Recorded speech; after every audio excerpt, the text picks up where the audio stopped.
વડોદરામાં બોટકાંડનું રિકન્સ્ટ્રક્શન કરાયું છે। એસઆઈટીની ટીમે ઘટનાનું રિકન્સ્ટ્રક્શન કર્યું છે। પોલીસે 14નો ભોગ લેનાર બોટને પાણીમાં ઉતારી હતી।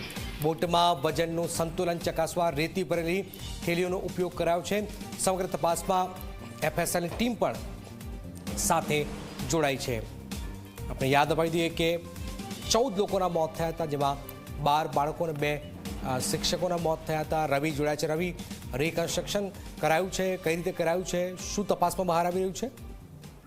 બિલકુલ જનક વાત કરવામાં આવે તો હરની લેક ઝોન બોટ દુર્ઘટના જે થઈ હતી તે મામલામાં એસઆઈટીની ટીમ દ્વારા આજે ઘટનાનું રિકન્સ્ટ્રક્શન કરવામાં આવ્યું, જેમાં ક્ષમતા કરતા વધુ લોકોને બેસાડતા બોટ પલટી ખાઈ હતી। તેમાં 14 લોકોના મૃત્યુ થયા હતા, જેમાં પોલીસે આજે જે 14 લોકોનો ભોગ લેનાર બોટ હતી તેને ફરીથી પાણીમાં ઉતારી બોટમાં વજનનું સંતુલન ચકાસવા રેતી ભરેલી થેલીઓનો ઉપયોગ કરવામાં આવ્યો। સાથે જ મૃતકોના વજન જેટલી રેતીની થેલીઓ મૂકીને બોટને ચક્કર મરાવ્યો અને આ સમગ્ર કાર્યવાહી દરમિયાન પોલીસના ઉચ્ચ અધિકારીઓ હાજર હતા। સાથે સમગ્ર તપાસમાં એફએસએલની ટીમને પણ સાથે રાખવામાં આવી હતી અને સમગ્ર આખી જે કાર્યવાહી છે તેનું વિડીયોગ્રાફી પણ કરવામાં આવી છે।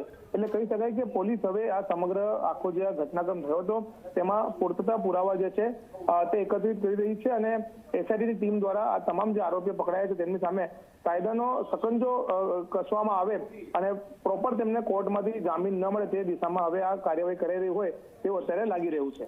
બિલકુલ બિલકુલ, આભાર રવિ। તો આપ જોઈ રહ્યા છો ઘટનાનું રિકન્સ્ટ્રક્શન કરાયું છે। ફરીથી કઈ રીતે દુર્ઘટના બની એનું અહીંયા રિકન્સ્ટ્રક્શન કરાયું છે, જેમાં 12 બાળકો અને 2 જે શિક્ષકોના મોત થયા હતા।